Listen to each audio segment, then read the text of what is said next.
एक शाम प्राची टीवी पर सीरियल देख रही होती है, तभी उसकी सास वहाँ आती है। अरे सीरियल में तो ऐसे मग्न है जैसे आज रात का खाना पड़ोसी आकर बनाएंगे। मुझे पता ही नहीं था आपने अपने बेटे की शादी पड़ोस में भी की हुई है। हैं? मतलब? मतलब इस घर में सारा काम बहू ही करती है, आप तो सिर्फ खर्राटे मारती हैं। अच्छा जी, फिलहाल तो तुम आराम फरमा रही हो, चलो जाओ, ये मेरे टीवी देखने का समय है। आहा, इसीलिए मुझे भगाया जा रहा है। सॉरी, अब तो बिल्कुल नहीं जाऊंगी। प्राची की इस बात पर दोनों सास बहू के बीच टीवी रिमोट के पीछे बच्चों जैसे छीना झपटी शुरू हो जाती है, जिसके बीच श्लोक भी काम से घर वापस आ जाता है। आज मेरी चूहे बिल्ली की जोड़ी किस बात पर झगड़ रही है? अरे तेरे बीवी मुझे टीवी ही नहीं देखने दे रही। अरे तुम्हारी मम्मी मुझे खाना बनाने के लिए फोर्स कर रही है। अरे वाह, ऐसे बेतुके रीजन पर तो बच्चे भी झगड़ा नहीं करते। अरे मुझे कुछ मत बोल, सब इसने ही शुरू किया है। हाँ हाँ, जैसे आप तो बहुत दूध की धूली है ना। अरे बस दोनों चुप। प्राची जाओ, खाने की तैयारी करो। और माँ तो छोड़ो, तुम्हें क्या बोलूं, शांति से अपना सीरियल देखो, मुझे दोबारा लड़ने की आवाज सुनाई नहीं देनी चाहिए। ऐसा बोलकर श्लोक वहाँ से चला जाता है, जिसके पीछे पीछे प्राची भी कुछ न कुछ बड़बड़ाते हुए रसोई में चली जाती है। हाँ हाँ, सासू जी को तो कुछ बोलेंगे ही नहीं, बस मुझ पर ही हुक्म चलता है, खाना बनाओ, जैसे मैं इनके घर में खाना बनाने के लिए आई हूँ। इसी तरह शाम बीतती है और रात को श्लोक और प्राची की सास खाना खाकर सोने चले जाते हैं, लेकिन प्राची गुस्से में कुछ खाए बिना काम में ही लगी रहती है। इस घर में किसी को घंटा फिक्र नहीं पड़ता, मैं खाऊं या भूखी रहूं। प्राची कुछ देर के लिए रसोई से बाहर जाती है और जैसे ही वापस आती है तो वहाँ दूध का भरा ग्लास देखकर हैरान रह जाती है। फिक्र पूरी है, बस दिखाना नहीं है। प्राची दूध पीकर सोने चली जाती है और अगली सुबह एक बार फिर सास बहू का कार्टून नेटवर्क स्टार्ट हो जाता है। ये तुमने ही किया है।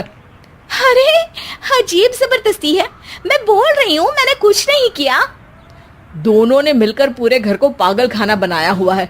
यहाँ कोई नॉर्मल इंसान तो रह ही नहीं सकता, इसीलिए अब पड़ोसी क्या रिश्तेदार भी घर आने से कतराते हैं।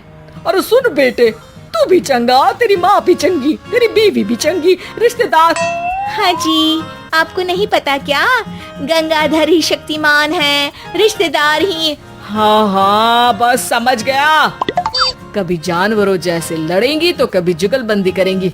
भाई मैं आप दोनों के बीच में नहीं फंसना चाहता। सास बहू की इस मनमौजी जोड़ी से परेशान होकर श्लोक अपना सिर खुजलाता वहाँ से चला जाता है। चलो अब मैं भी कीर्तन में जा रही हूँ। इस पर जैसे ही सास कमरे में अपना पर्स लेने जाती है तो वहाँ नाश्ते की प्लेट रखी देख मुस्कुराने लगती है और नाश्ता करके घर से बाहर निकलते हुए कुछ पैसे टेबल पर रख जाती है, जिसके कुछ देर बाद सिलेंडर वाला घर आता है। ओ मुरी मैया, मैं सिलेंडर के बारे में तो बिल्कुल भूल ही गई थी। घर खर्च के सारे पैसे भी मम्मी के पास है और श्लोक से बोला तो उल्टा 4 बात सुनाएंगे। प्राची ये सोच ही रही होती है कि अचानक उसका चेहरा चमक उठता है और वो घर में आकर इधर उधर देखने लगती है। तभी उसकी नजर टेबल पर रखे पैसों पर पड़ती है, जिन्हें वो सिलेंडर वाले को दे देती है। ये सब श्लोक देख लेता है।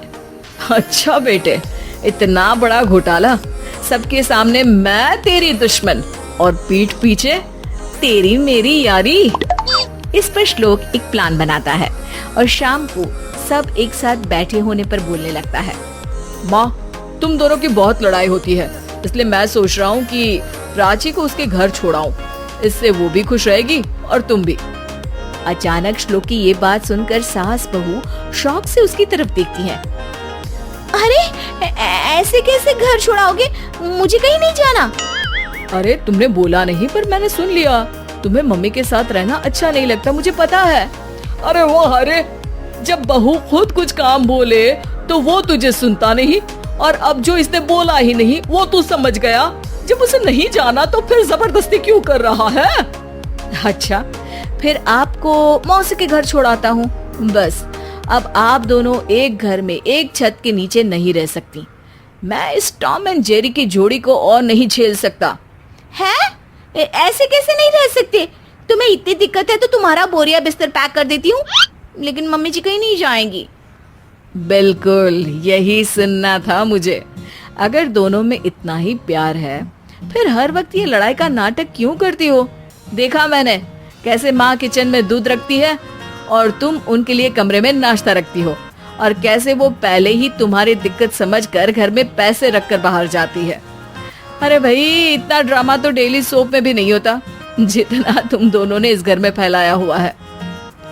तू हमें टॉम एंड जेरी बोलता है ना, तो याद कर वो दोनों भी एक दूसरे को बाहर वालों की बुरी नजर से बचाने के लिए हमेशा सबके सामने लड़ते थे, लेकिन अकेले में दिक्कत के समय मदद भी तो करते थे। बस हमारा रिश्ता भी कुछ ऐसा ही है। और वैसे भी अगर सास बहू में तू मैं नहीं होती तो दुनिया वालों को कहानियां कैसे मिलेंगी?